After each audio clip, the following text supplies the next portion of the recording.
والله. ايه يا جدعان، في ايه اللي حصل؟ الاسطوره شيكابالا. ايه يا سيادة الموسيقار؟ مش عارف ان ده الاسطوره؟ اسطوره الزمالك. ايه التخبيط ده؟ ليه بتخبطوا في بعض كده يا جدعان؟ في ايه؟ اهدوا بس، استهدوا بالله استهدوا بالله. على غرامه من فريق البرتغال اللي هو كان في. طب اهدى بس، اهدى اهدى. الموضوع سهل. الموضوع سهل، مش صعب يعني. ما تفرجوش الناس علينا او عليكم. اهدوا. اهدوا، صلوا على النبي كده. النادي يعني في اللي مكفيه. مشاكل النادي مش ناقصة. يعني انتوا مش ناقصين اساسا مشاكل. فانتوا بتزودوا يا جدعان اهدوا. اهدوا، صلوا. لو في مشكلة حلها بينكم وبين نفسكم كده. اتعلموا بقى، ما احنا قلناها من زمان. اتعلموا ادارة من النادي الاهلي.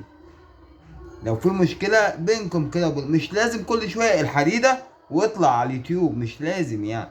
والله ما لازم خالص. انت رئيس نادي، وبعدين تعالى هنا.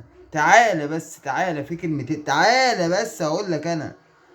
هو مش هو قال انا ماليش علاقة بالزمالك وخلاص كده علاقتي بالزمالك انتهت؟ هو ايه اللي حصل؟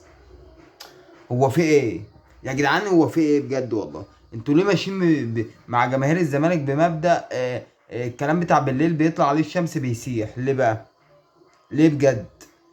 ومش انت قلت ان انت مالكش علاقة بالزمالك؟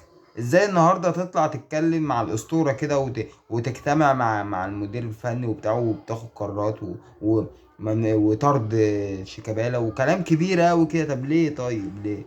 انت مش قلت ماليش علاقة يا عم؟ انت مش قلت خلاص القصة انتهت؟